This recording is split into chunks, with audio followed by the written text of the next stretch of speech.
अनुपम और शिखा दोनों English medium के सेंट जेवियर्स स्कूल में पढ़ते थे। दोनों ही उच्च मध्यवर्गीय परिवार से थे। शिखा माता पिता की इकलौती संतान थी, जबकि अनुपम की एक छोटी बहन थी।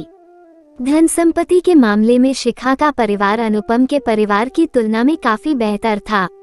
शिखा के पिता पुलिस इंस्पेक्टर थे। उनकी ऊपरी आमदनी काफी थी। शहर में उनका रुतबा था। अनुपम और शिखा दोनों पहली कक्षा से ही साथ पढ़ते आए थे, इसलिए वे अच्छे दोस्त बन गए थे।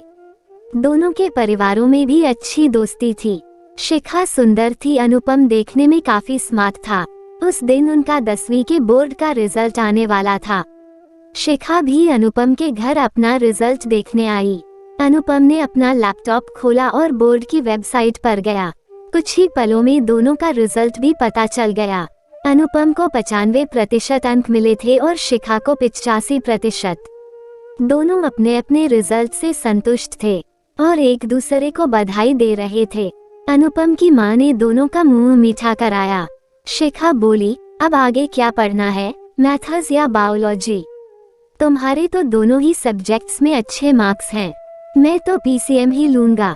और तुम? मैं तो आर्ट्स लूंगी। मेरा प्रशासनिक सेवा में जाने का मन है। मेरी प्रशासनिक सेवा में रुचि नहीं है। जिंदगी भर नेताओं और मंत्रियों की जी हुजूरी करनी होगी। मैं तुम्हें एक सलाह दूं।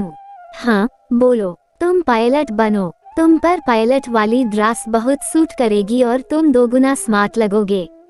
मैं भी तुम्हारे साथ साथ हवा में उड़ने लगूंगी। मेरे साथ? हाँ, क्यों नहीं। पायलट अपनी बीवी को साथ नहीं ले जा सकते क्या? तब शिखा को ध्यान आया कि वह क्या बोल गई और शर्म के मारे वहां से भाग गई। अनुपम पुकारता रहा पर उसने मुड़कर पीछे नहीं देखा। थोड़ी देर में अनुपम की माँ भी वहां आ गईं। वे उन दोनों की बातें सुन चुकी थीं। उन्होंने कहा, शिखा ने अनजाने में अपने मन की बात कह डाली है। शिखा तो अच्छी लड़की है। मुझे तो पसंद है। तुम अपनी पढ़ाई पूरी कर लो। अगर तुम्हें पसंद है तो मैं उसकी माँ से बात करती हूँ। अनुपम बोला, ये तो बाद की बात है माँ, अभी तक हम सिर्फ अच्छे दोस्त हैं। पहले मुझे अपना करियर देखना है। माँ बोली, शिखा ने अच्छी सलाह दी है तुम्हें। मेरा बेटा पायलट बनकर बहुत अच्छा लगेगा। मम्मी, उसमें बहुत ज्यादा खर्च आएगा। खर्च की चिंता मत करो। अगर तुम्हारा मन करता है तब तुम जरूर पायलट बनो, अन्यथा अगर कोई और पढ़ाई करनी है तो ठीक से सोच लो। तुम्हारी रुचि जिसमें हो वही पढ़ो। अनुपम के पापा ने उनकी बात सुनकर कहा। उन दिनों 21वीं सदी का प्रारंभ था। भारत के आकाशमार्ग में नई नई एयरलाइंस कंपनियां उभर कर आ रही थीं। अनुपम ने मन में सोचा कि पायलट का करियर भी अच्छा रहेगा। उधर अनुपम की मां ने भी शिखा की मां से बात कर शिखा के मन की बात बता दी थी। दोनों परिवार भविष्य में इस रिश्ते को अंजाम देने पर सहमत थे। एक दिन स्कूल में अनुपम ने शिखा से कहा, मैंने सोच लिया है कि मैं पायलट ही बनूंगा। तुम मेरे साथ उड़ने को तैयार रहना। मैं तो न जाने कब से तैयार बैठी हूँ, शरारती अंदाज में शिखा ने कहा। ठीक है, मेरा इंतजार करना, पर कमर्शियल पायलट बनने के बाद ही शादी करूंगा।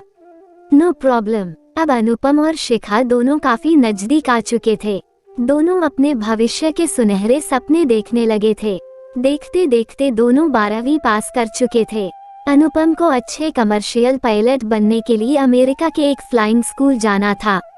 भारत में मल्टी इंजन वायुयान और एयरबस A320 जैसे विमानों पर सिमुलेशन की सुविधा नहीं थी, जो कि अच्छे कमर्शियल पायलट के लिए जरूरी था। इसलिए अनुपम के पापा ने गांव की जमीन बेचकर और कुछ प्रोविडेंट फंड से लोन लेकर अमेरिकन फ्लाइंग स्कूल की फीस का प्रबंध कर लिया था। अनुपम ने अमेरिका जाकर एक मान्यता प्राप्त फ्लाइंग स्कूल में एडमिशन लिया। शिखा ने स्थानीय कॉलेज में बीए में एडमिशन ले लिया। अमेरिका जाने के बाद फोन और वीडियो चैट पर दोनों बातें करते। समय का पहिया अपनी गति से घूम रहा था। देखते देखते 3 वर्ष से ज्यादा का समय बीत चुका था। अनुपम को कमर्शियल पायलट लाइसेंस मिल गया। शिखा को प्रशासनिक सेवा में सफलता नहीं मिली। उसने अनुपम से कहा कि प्रशासनिक सेवा के लिए वो एक बार और कम्पीट करने का प्रयास करेगी। अनुपम ने प्राइवेट एयरलाइंस में पायलट की नौकरी ज्वाइन की। लगभग 2 साल वह घरेलू उड़ान पर था। एक दो बार उसने शिखा को भी अपनी फ्लाइट से सैर कराई, शिखा को कॉकपिट दिखाया और कुछ विमान संचालन के बारे में बताया। शिखा को लगा कि उसका सपना पूरा होने जा रहा है। 1 साल बाद अनुपम को अंतर्राष्ट्रीय वायुमार्ग पर उड़ान भरने का मौका मिला। कभी सिंगापुर, कभी हांगकांग तो कभी लंदन। शिखा को दूसरे वर्ष भी प्रशासनिक सेवा में सफलता नहीं मिली। इधर शिखा के परिवार वाले उसकी शादी जल्दी करना चाहते थे। अनुपम ने उनसे 1-2 साल का और समय मांगा। दरअसल अनुपम के पिता उसकी पढ़ाई के लिए काफी कर्ज ले चुके थे। अनुपम चाहता था कि अपनी कमाई से कुछ कर्ज उतार दे और छोटी बहन की शादी हो जाए। वैसे तो वह प्राइवेट एयरलाइंस घरेलू वायुसेवा में देश में दूसरे स्थान पर थी, पर इस कंपनी की आंतरिक स्थिति ठीक नहीं थी। 2007 में कंपनी ने दूसरी घरेलू एयरलाइंस कंपनी को खरीदा था, जिसके बाद इसकी आर्थिक स्थिति बिगड़ने लगी थी। 2010 तक हालत बदतर होने लगे थे। बीच बीच में कर्मचारियों को बिना वेतन 2-2 महीने काम करना पड़ा था। उधर शिखा के पिता शादी के लिए अनुपम पर दबाव डाल रहे थे, पर बार बार अनुपम कुछ और समय मांगता ताकि पिता का बोझ कुछ हल्का हो। जो कुछ अनुपम की कमाई होती उसे वह पिता को दे देता। इसी वजह से अनुपम की बहन की शादी भी अच्छे से हो गई। उसके पिता रिटायर भी हो गए थे। रिटायरमेंट के समय जो कुछ रकम मिली और अनुपम की ओर से मिले पैसों को मिलाकर उन्होंने शहर में एक फ्लैट ले लिया, पर अभी भी फ्लैट के मालिकाना हक के लिए और रुपयों की जरूरत थी। अनुपम को कभी 2 महीने तो कभी 3 महीने पर वेतन मिलता, जो फ्लैट में खर्च हो जाता। अब भी एक बड़ी रकम फ्लैट के लिए देनी थी। एक दिन शिखा के पापा ने अपनी पत्नी से कहा, आज अनुपम से फाइनल बात कर लेता हूँ, आखिर कब तक इंतजार करूंगा। और दूसरी बात, मुझे पायलट की नौकरी उतनी पसंद भी नहीं। ये लोग देश विदेश घूमते रहते हैं, इसका क्या भरोसा, कहीं किसी के साथ चक्कर न चल रहा हो। अनुपम के माता पिता तो चाहते थे कि अनुपम शादी के लिए तैयार हो जाए, पर वह तैयार नहीं हुआ। उसका कहना था कि कम से कम ये घर तो अपना हो जाए, उसके बाद ही शादी होगी। इधर एयरलाइंस की हालत बद से बदतर होती गई। वर्ष 2012 में जब अनुपम घरेलू उड़ान पर था तो उसने दर्द भरी आवाज में यात्रियों को संबोधित किया, आज की आखिरी उड़ान में आप लोगों की सेवा करने का अवसर मिला। हमने 2 महीने तक बिना वेतन के अपनी समझ और सामर्थ्य के अनुसार आपकी सेवा की है। इसके चंद दिनों बाद इस एयरलाइंस की घरेलू और अंतर्राष्ट्रीय उड़ानों का लाइसेंस रद्द कर दिया गया। पायलट होकर भी अनुपम बेकार हो गया। शिखा के पिता ने बेटी से कहा, बेटे, हमने तुम्हारे लिए एक आईएएस लड़का देखा है। वे लोग तुम्हें देख चुके हैं और तुमसे शादी के लिए तैयार हैं। वे कोई खास दहेज भी नहीं मांग रहे हैं, वरना आजकल तो आईएएस को 1-1.5 करोड़ रुपए आसानी से मिल जाता है। पापा, मैं और अनुपम तो वर्षों से एक दूसरे को जानते हैं और चाहते भी हैं। ये तो उसके साथ विश्वासघात होगा। हम कुछ और इंतजार कर सकते हैं। हर किसी का समय एक सा नहीं होता। कुछ दिनों में उसकी स्थिति भी अच्छी हो जाएगी, मुझे पूरा विश्वास है। हम लोग लगभग 2 साल से उसी के इंतजार में बैठे हैं, अब और समय गंवाना व्यर्थ है।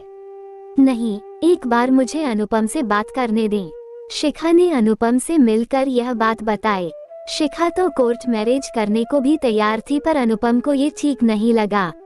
वह तो अनुपम का इंतजार भी करने को तैयार थी। शिखा ने पिता से कहा, मैं अनुपम के लिए इंतजार कर सकती हूँ, मगर मैं नहीं कर सकता और नहीं लड़के वाले। इतना अच्छा लड़का मैं हाथ से नहीं निकलने दूंगा। तुम्हें इस लड़के से शादी करनी होगी। उसके पिता ने शिखा की मां को बुलाकर कहा, अपनी बेटी को समझाओ, वरना मैं अभी के तुमको गोली मारकर खुद को भी गोली मार दूंगा। ये बोलकर उन्होंने पॉकेट से पिस्तौल निकालकर पत्नी पर तान दी। मां ने कहा, बेटे, पापा का कहना मान ले, तुम तो इनका स्वभाव जानती हो, ये कुछ भी कर बैठेगे। शिखा को आखिरकार पिता का कहना मानना पड़ा ही। शिखा अब डिस्ट्रिक्ट मजिस्ट्रेट की पत्नी थी। उसके पास सब कुछ था, घर, बंगला, नौकर चाकर। कुछ दिनों तक तो वह थोड़ी उदास रही, पर जब वो प्रेग्नेंट हुई तो उसका मन अब अपने गर्भ में पलने वाले जीव की ओर आकृष्ट हुआ। उधर अनुपम के लिए लगभग 1 साल का समय ठीक नहीं रहा। एक कंपनी से उसे पायलट का ऑफर भी मिला तो वह कंपनी उसकी लाचारी का फायदा उठाकर इतना कम वेतन दे रही थी कि वह तैयार नहीं हुआ। इसके कुछ ही महीने बाद उसे सिंगापुर के एक मशहूर फ्लाइंग एकेडमी में फ्लाइट इंस्ट्रक्टर की नौकरी मिल गई। वेतन पायलट की तुलना में कम था पर आराम की नौकरी थी। ज्यादा भागदौड़ नहीं करनी थी इस नौकरी में। अनुपम सिंगापुर चला गया। इधर शिखा ने एक बेटे को जन्म दिया। देखते देखते 1 साल और गुजर गया। अनुपम के माता पिता अब उसकी शादी के लिए दबाव बना रहे थे। अनुपम ने सब कुछ अपने माता पिता पर छोड़ दिया था। उसने बस इतना कहा कि जिस लड़की को वे पसंद करें उससे फाइनल करने से पहले वह एक बार बात करना चाहेगा। कुछ दिनों बाद अनुपम अपने एक दोस्त की शादी में भारत आया। वह दोस्त का बाराती बनकर गया। जयमाला के दौरान स्टेज पर ही लड़की लड़खड़ा कर गिर पड़ी। उसका बाएं पैर का निचला हिस्सा कृत्रिम था जो निकल पड़ा था। पूरी बारात और लड़की के यहाँ के मेहमान ये देखकर आश्चर्यचकित थे। दूल्हे के पिता ने कहा, यह शादी नहीं हो सकती, आप लोगों ने धोखा दिया है। लड़की के पिता बोले, आपको तो मैंने बता दिया था कि लड़की का एक पैर खराब है। आपने सिर्फ खराब कहा था, नकली पैर की बात नहीं बताई थी। यह शादी नहीं होगी और बारात वापस जाएगी। तब तक लड़की का भाई भी आकर बोला, आपको इसलिए 1.5 करोड़ रुपए का दहेज दिया गया है, शादी तो आपको करनी ही होगी वरना। अनुपम का दोस्त जो दूल्हा था ने कहा, वरना क्या कर लेंगे, मैं जानता हूँ आप मजिस्ट्रेट हैं, देखता हूँ आप क्या कर लेंगे। अपनी 2 नंबर की कमाई के बल पर आप जो चाहे नहीं कर सकते। आपने नकली पैर की बात क्यों छिपाई थी? लड़की दिखाने के समय तो हमने इसकी चाल देखकर समझा कि शायद पैर में किसी खोट के चलते लंगड़ा कर चल रही है, पर इसका तो पैर ही नहीं है। अब यह शादी नहीं होगी, बारात वापस जाएगी। तब तक अनुपम भी दोस्त के पास पहुंचा। उसके पीछे एक महिला गोद में बच्चे को लेकर आई। वह शिखा थी। उसने दुल्हन बनी लड़की का पैर फिक्स किया। वह शिखा से रोते हुए बोली, भाभी, मैं कहती थी न कि मेरी शादी न करें आप लोग। मुझे बोझ समझकर घर से दूर करना चाहा था ना।